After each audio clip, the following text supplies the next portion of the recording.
conclusion of the top 10 cheat codes to create a professional quantum leap.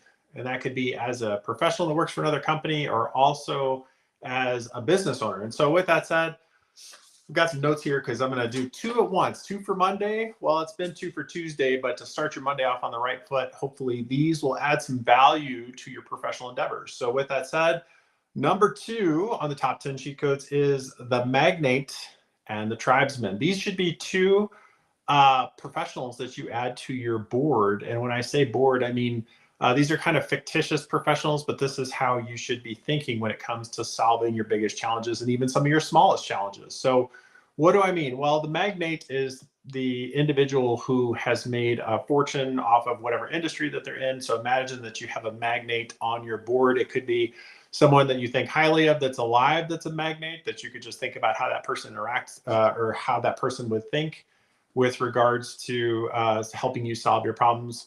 Or it could be someone who's passed, or it could just be a fictitious person altogether, but someone that you respect and you want to think about it from the standpoint of what would they do given their resources to solve the problem that you're bringing to the table. So with that said, when you're thinking about it, you're thinking that they have, at least 10x the available financial resources. They've got potentially more time. They've got more human resources as well as in people to help solve this problem. So imagine that if you had the Magnate on the board and you said, hey, I'm going to give you this challenge. Can you help me solve it? Think about it from their perspective. How would they solve it with 10x everything or maybe even 100x everything? And so that's one side of the coin. And then the other side of that is the Tribesman, the person who lives in a small village, doesn't have a lot of resources, and has a lot of ingenuity.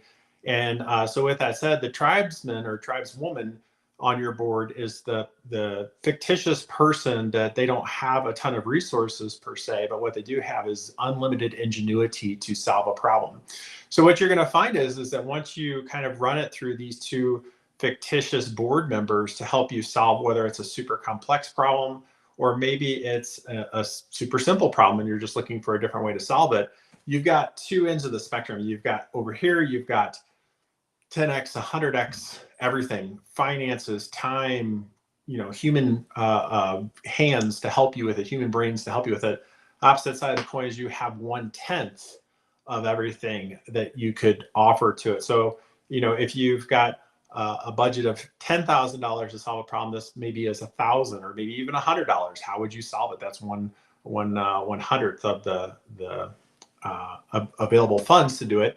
And the same thing would be true as if you have team members. If you had 10 team members to allocate, what would it look like if you just had one team member? Or, the sky's the limit with this. And so what it does is it creates a spectrum, and you've got one end of the spectrum, which is, a lot of resources. The other end of the spectrum is very few resources. And then you begin to see that there's things along the spectrum to help solve this problem. And it gives you more creativity, and then you can see where is the best fit along that spectrum to pick the solution that is best for the problem and also best for your organization. So I'm not going to spend a lot of time on that. I think that one's fairly self-explanatory, but hopefully it's a new way for you to look at problem solving within your organization, whether it is your organization or whether you work inside of an organization. But if you do work in your own organization, that could really plus it for your company. If you work inside of an organization where you are employed by somewhere else, that could create some really unique solutions that get you noticed. So just kind of keep that in mind. And then finally, this is an important one, and I think it's often overlooked, is know whether you're actually in business and then know which business you're actually in. So what do I mean by that? And I wrote quite a bit out here. So I want to share this with you, is know whether you're actually in business. A lot of people don't really understand whether they're in business or whether they're self-employed. So I'm going to help you discern the difference between the two. So being in business means that you can leave your organization that you theoretically own for 2 months at a time. And if you're in business, that means your organization will suffer relatively nothing or very little if you were to leave for 2 months at a time. So if you went on vacation or you went on sabbatical or whatever, your organization would just keep running like a well-oiled machine in your absence. Now, you can do some of this with automation. Certainly people have been the way to do this in the past, is have great people in place so that you as the founder can go do other things for X period of time. But there's also some limitations there because a lot of entrepreneurs would like to think that their business and organization was built on top of them, which it was, but then they want it to continue to depend on them. That's not a very healthy place to be. So I would encourage you to put systems in place so that your business and everything can run without you.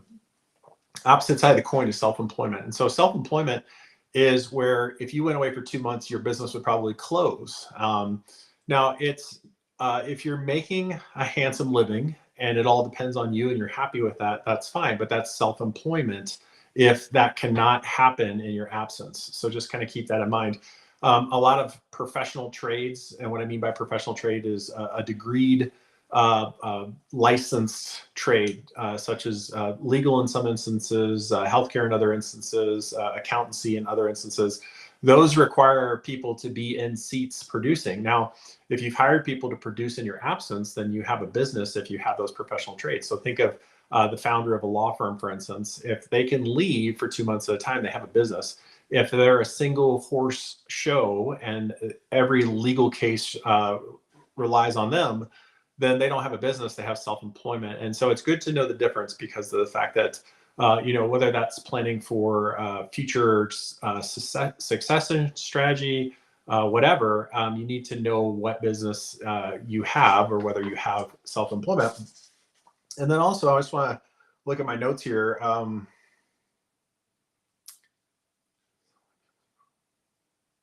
So here's the thing, I want to talk about this, and this is, I just want to make sure I knew what my notes said before going into it, but know what business you're in, okay? So what does that mean? Well, a lot of people think that they're in the business of selling widgets or selling services or selling software or whatever. That is not the business that you're in, okay?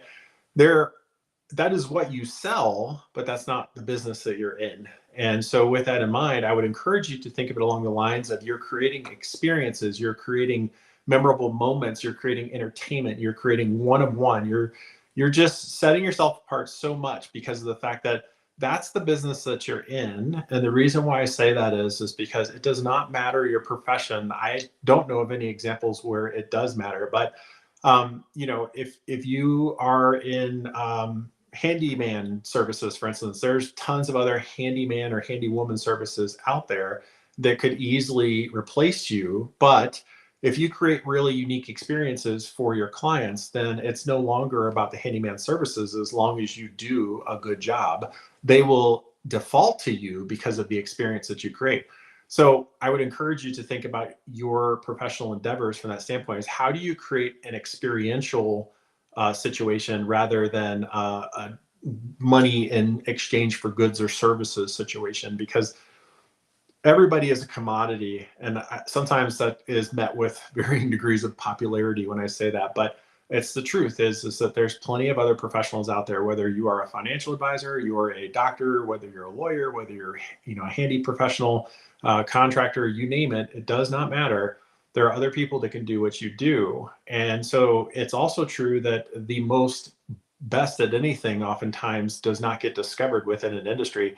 There are many examples littered throughout history where the best whatever was not the best seller in the industry. So at best is overused, and you need to keep that in mind, and also know that people may not always be looking for the best per se, or they don't know you exist if you are the best. So creating experiential one-of-one relational situations with your clients is the way to create growth first and foremost, then putting systems and other things in place to make opportunities for scale, putting other professionals in place, that sort of stuff. That is where a business starts to take place. You can grow as one person to a certain level, but then scale goes beyond that. But I want you to realize that, especially nowadays with all the automation and technology and stuff like that, you do need to know that what business you're in, and you're in the business of creating memorable experiences and creative experiences, making it fun for people, making it one-of-one, custom, but without customizing yourself into oblivion, so to speak, because you over customize. So I hope these are valuable. Take them with you today. If you have not had a chance to look yet, there is a really fun and completely different than this transactional sales summit, which is appropriate for today because we're just into April. And if you are looking for a fun video, there's 4 of them, 4 different parts of it. So make sure that you take a look at that, or maybe there's 5, I forget. But if you're looking for a good laugh and also just kind of in line with probably what some of your professional experiences are on LinkedIn, that is coming out. It's going to be posted here shortly. So hopefully you enjoyed this today. Have a great day, and we'll do something fun like this again soon. Thanks for tuning in. Take care. Bye.